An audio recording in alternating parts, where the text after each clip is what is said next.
नमस्कार। धरती करे पुकार में आप सबका स्वागत है। इस वक्त मैं पृथ्वी के सबसे ऊंची पर्वत श्रृंखला पर हूँ। हिमालय पर्वतों के बीच बसा लद्दाख वीरान और निष्प्राण। सर्दियों में यहाँ का तापमान -40 तक पहुँच जाता है। इसके बावजूद भी ये पहाड़ सदियों से वैज्ञानिकों और सैलानियों को अपनी तरफ आकर्षित करते आए हैं। आइए आज लद्दाख की यात्रा पर चलते हैं और जानते हैं कि इस प्राचीन और अनोखे पारिस्थितिकी तंत्र को भविष्य के लिए कैसे संरक्षित रख सकते हैं। हिमालय, बर्फ से ढकी चोटियां।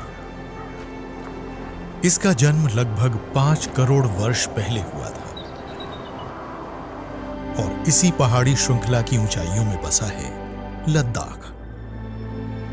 यहां के स्थानीय समुदाय बहुत ही मुश्किल वातावरण में सदियों से रहते आए हैं, जहां तापमान 0 से भी 40 डिग्री सेल्सियस तक नीचे गिर जाता है।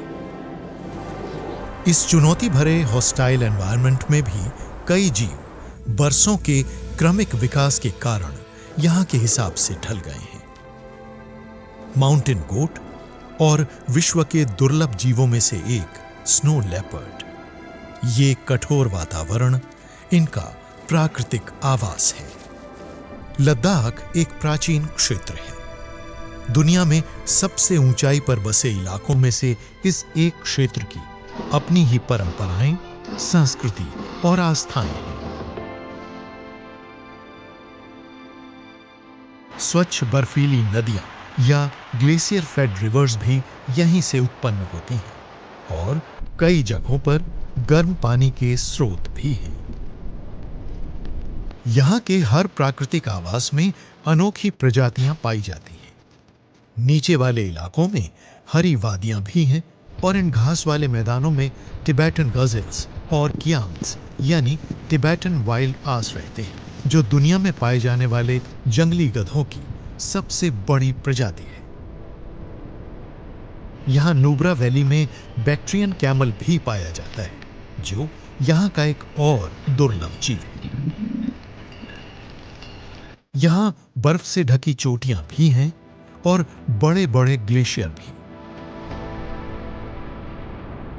सेंट्रल लद्दाख की मारखा घाटी में हेमिस हाई ऑल्टीट्यूड राष्ट्रीय उद्यान में दुनिया के सबसे दुर्लभ स्तनधारी जीवों में से एक मिलता है, लद्दाख का स्नो लेपर्ड यानी हिम तेंदुआ।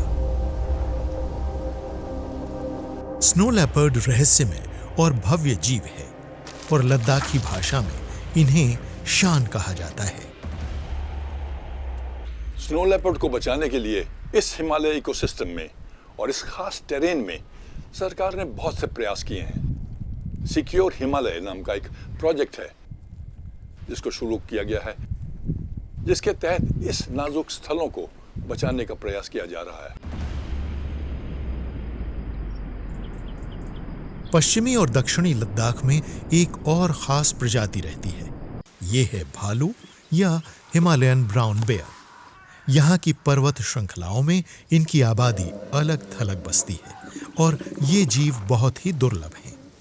स्थानीय लोग भी इन जीवों की सीमाओं का आदर करते हैं और इनसे दूरी बनाए रखते हैं। बदलती जलवायु और बेहद नाजुक पर्यावासों की वजह से इनकी संख्या पर असर पड़ रहा है। उतार चढ़ाव से भरे इन बंजर और तीखे ढलानों पर मौजूद हिमखंड के पिघलने से निकलती हैं छोटी छोटी जलधाराएं, जो झीलों में पहुंचती हैं और उसके बाद इंडस रिवर यानी सिंधु नदी में मिल जाती हैं। इंडस और उसकी सहायक नदियों ने यहां गहरी खाइयां तराशी हैं। लद्दाख हिमालय के एक ऐसे इलाके में बसा है जहां बहुत कम बारिश होती है। यहां हर साल सिर्फ 10 सेंटीमीटर ही वर्षा होती है। लद्दाख के लगभग 90% किसान अपनी रोजी रोटी के लिए पूरी तरह बर्फ से पिघलने वाले पानी पर निर्भर करते हैं। इतनी बर्फ होने के बावजूद गर्मियों में पानी की किल्लत महसूस की जा रही है।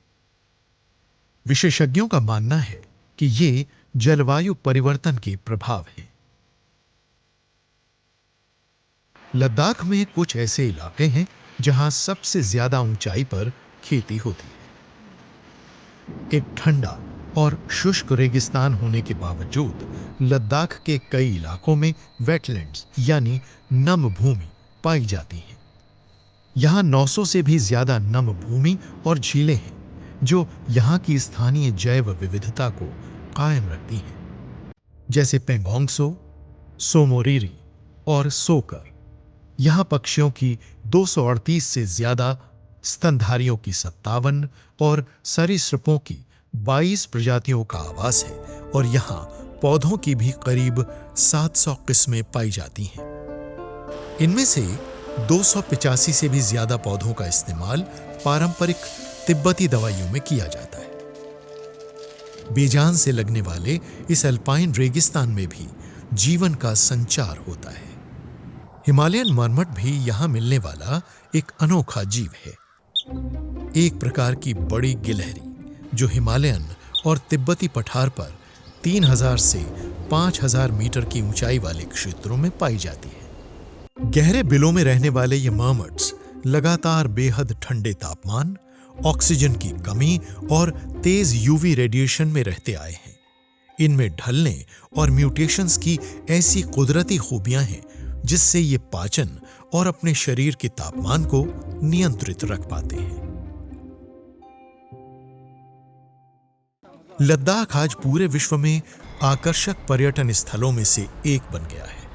पेंगोंग और दूसरी कई झीलों और दुनिया की सबसे ऊंची मोटर योग्य सड़क की वजह से लद्दाख पर्यटकों में काफी लोकप्रिय है। बढ़ते पर्यटकों की सुविधाओं के लिए सरकार कई प्रयासों में जुटी हुई है। विश्व के ज्यादातर पर्यटन स्थलों की तरह प्लास्टिक यहां भी एक समस्या बन गई थी। कचरे के ये ढेर आवारा कुत्तों को फलने फूलने का भरपूर मौका देते हैं और लद्दाख के नाजुक पर्यावरण और वन्य जीवों के लिए ये सबसे बड़े खतरों में से एक था। पर खुशकिस्मती से ये अब बदल गया है। प्रशासन ने इस समस्या को हल करने के लिए कोशिशें शुरू कर दी हैं। 3 साल पहले तक लेह में कचरे का ठीक से निपटान का कोई सिस्टम नहीं था, पर 2020 में म्युनिसिपल कमेटी ने कचरे का सुरक्षित तरीके से निपटान करने के लिए पुनर्चक्रण यानी रिसाइकलिंग यूनिट और कंपोस्टिंग मैनुअल बनाया। लद्दाख में कचरा पैदा ही न हो, उसके लिए सौर ऊर्जा आधारित सॉलिड वेस्ट मैनेजमेंट प्लांट बनाया गया। इसकी दैनिक क्षमता 30 टन है और ये कामयाबी से काम कर रहा है। कई जागरूकता अभियानों और नियम कानूनों की वजह से लेह में अब कचरे की 100% छटाई होती है और रिसाइकल की जा सकने वाली चीजों से कमाई भी होती है। लोगों की भागीदारी से इस अभियान ने तेजी पकड़ी और कम समय में परिस्थिति पर नियंत्रण पाया जा सका। कई होटल्स, होम स्टेज के मालिक और स्थानीय लोग इस पहल में शामिल हो गए हैं ताकि लद्दाख को प्लास्टिक कचरे से मुक्त करने की दिशा में आगे बढ़ा जा सके। प्रशासन और स्थानीय संगठनों ने भी पर्यटकों के लिए सख्त दिशा निर्देश जारी किए हैं ताकि लद्दाख में सभी जिम्मेदारी से यात्रा करें।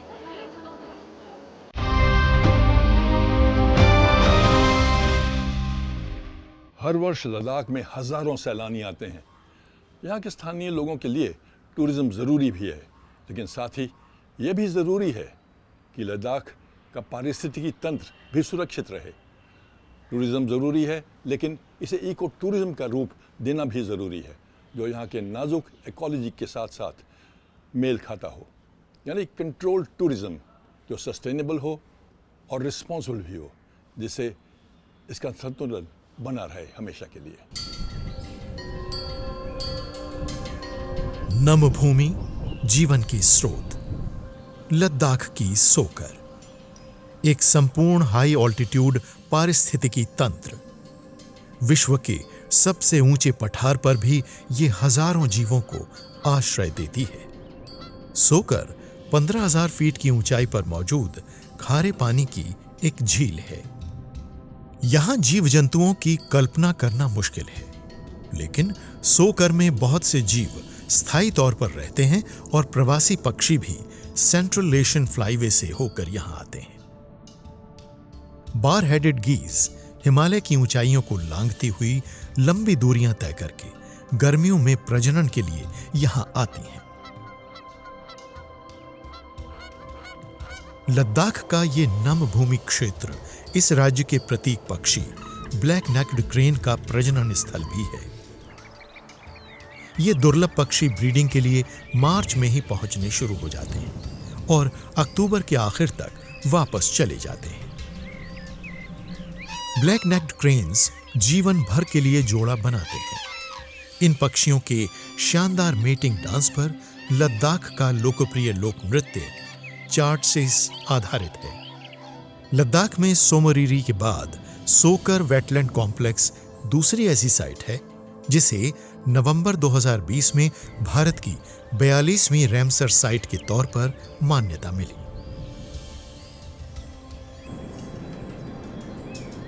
लद्दाख में बारिश बहुत कम होती है। यहां पानी का बुनियादी स्रोत है सर्दियों में होने वाला हिमपात और ग्लेशियर से पिघल कर आने वाला पानी। हर वर्ष पिघलती बर्फ से लाखों करोड़ों लीटर पानी पैदा होता है। सदियों से ये ही पेयजल और खेती के लिए उपयोग होता आ रहा है।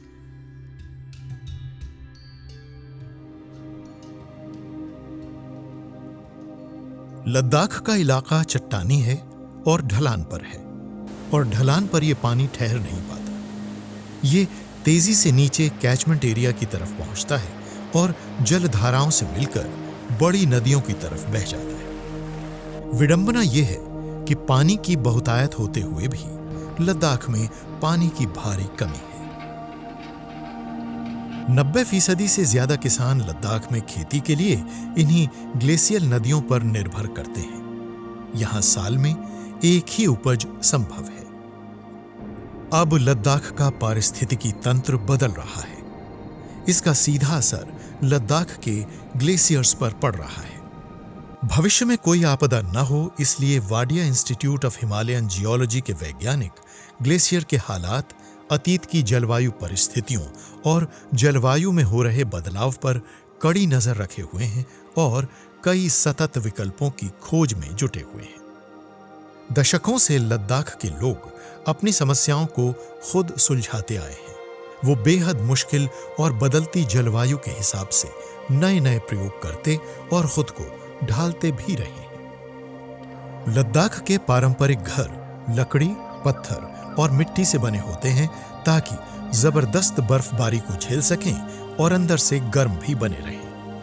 पर अब कई जगहों पर असमान बारिश के कारण यहाँ के निवासी अपने घरों की छत के लिए टिन या कंक्रीट की छत बना रहे हैं।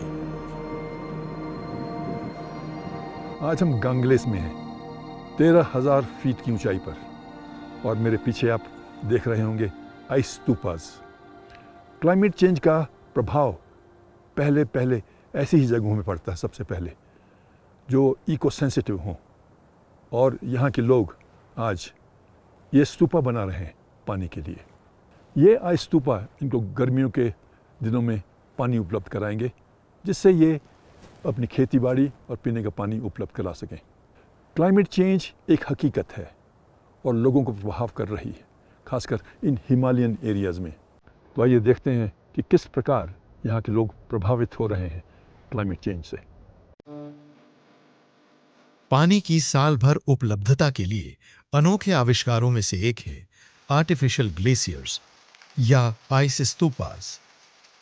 आइस स्तूप को लद्दाख में अलग अलग जगहों पर ऊंचाइयों पर डिजाइन किया गया है। लोगों ने इनके लिए अपने पूर्वजों से प्रेरणा ली है। यह कॉन्सेप्ट बायोमिमिक्री पर आधारित है। आइस स्तूप के कोन जैसे आकार की वजह से बर्फ की मात्रा बढ़ती जाती है, क्योंकि जिस एरिया पर सीधी धूप पड़ती है वो कोनिकल आकार की वजह से काफी कम हो जाता है। ये किसी जलधारा के रूप में पिघलते हुए हर दिन 5,000 लीटर तक पानी मुहैया कराता है।